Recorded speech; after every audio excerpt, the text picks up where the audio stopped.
Cast. Nesbitt kind of talked about that a little bit in his book, Woodcraft and Camping, and he was a little reluctant to say how much he liked the frog because all the fly fishermen made fun of him. Yep. Because it was such a simplistic thing, there was really no sport in it. Pretty much hang anything in front of a frog's mouth and he'll try to bite it. Same time you can walk up to them at night and shine a light on them and they don't move very much. They almost get that deer in the headlight look, and you can just smack them on top of the head with a stick. Sometimes you can pick them up out of the water if they're laying on the reeds and things, or you can jig for them or gig for them. And a frog gig is a very good thing to add to any small fishing kit because it doesn't take up a lot of room and it's a very useful multifunctional item. I would encourage you to buy a good frog gig. Again, it kind of goes back to one of those things you have to know what you're buying. But you can buy cheap frog gigs that are $2.98 at Bass Pro Shops and places like that that are made overseas. And they'll last you in an emergency maybe, or for a little while of fun. But if you want something that's going to last you forever, you go buy a B&M gig. It might cost 3 times as much. It might be 12 or 14 bucks, but it's going to last. Or you get one that's hand forged from a guy like Atlee, or make one yourself, and it's going to last you forever. The good thing about that gig is it's not just good for frogs. It's good for frogs, it's good for snakes, it's good for fish. It's good for holding things down in a trap or killing things that are in a trap. They're alive when you get there and keeping them at arm's distance. So that frog gig becomes a very multifunctional thing. It's made of metal. You can always stick the meat on it and cook it over the fire and not worry about burning your stick. So it's a very multifunctional item that you can carry in your kit. It's not very big. 3-4 times is really all you need, and that's plenty. You don't need some giant trident looking thing. You're not out there spearing whales. The biggest mistake I see when people, when they talk about fishing in a short-term situation or putting things in their survival kit for fishing or their bug out bags, is that they think they're fishing for the 10-pound bass in the middle of the lake.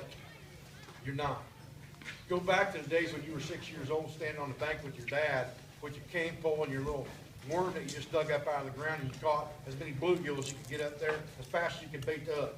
That's what you're after. Okay, them things are going to feed you for a long time. Them 4-inch bluegill are easy to catch. They're pretty stupid. They bite on about anything. I've seen them bite on cigarette butts. So they'll bite on about anything, and you can catch them all day long and not waste your energy trying to catch the bigger fish, because you can use that bait for the bigger fish. And then you take what's left of that little fish, throw the head or something like that on a hook on a piece of bank line, toss that thing out toward the 20 foot off the bank, and tie it to a tree, and the next morning be a catfish or a turtle on there. It's a meat source progression.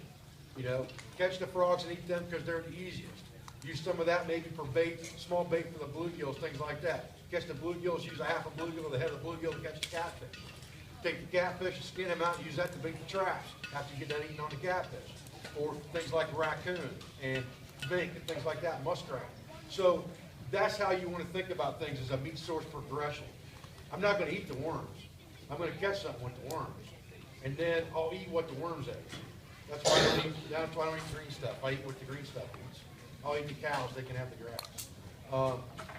So let's talk about what you need to put in your kit. It depends, again, just like last night's discussion, on how long do I plan on being there and what exactly do I plan on doing. If I'm going there with the intent to fish, and I'm going to go for a couple weeks and I want to catch some fish around camp, then I'm going to take more stuff than I would if I were just shoving something in an emergency kit or a bug out bag.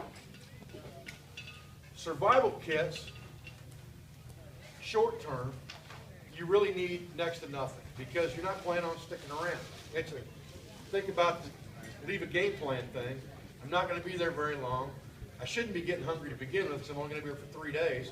You can't go 3 days without food. I don't know what to tell you.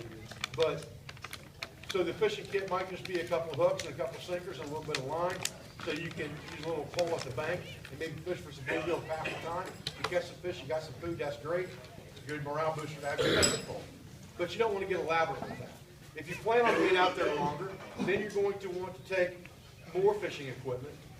But remember that many things are multifunctional. Like we talked about with the frog gig being multifunctional, and the fact that you can get that water's edge resources with it, and you can catch fish with it or spear fish with that as well if you need to. If you're already out there and you're planning on doing this stuff, you're probably going to have some traps with you because you might be trapping.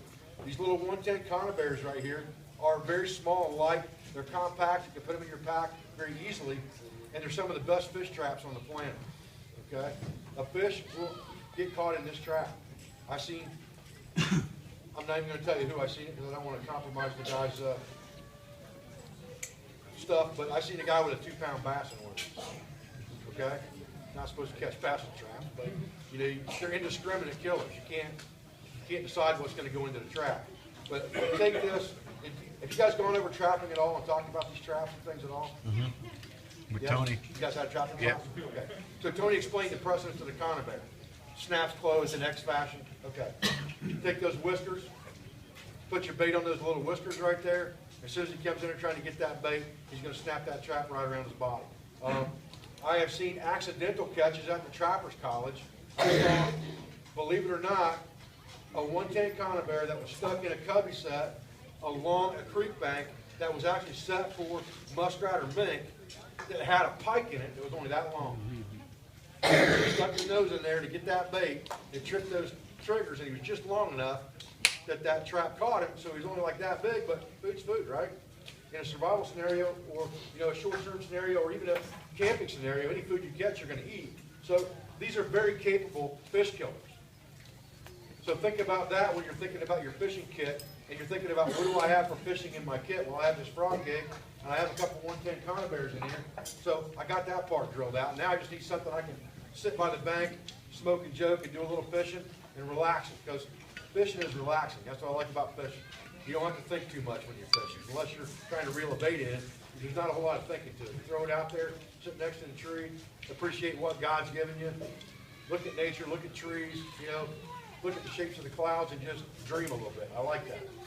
So what can you put in your kit that's a step up from this stuff, that's a little bit bigger, but maybe you don't want to carry a full-on fishing rod? Well, you can just take a small fishing kit like this 18th century kit that's got a little bit more in it than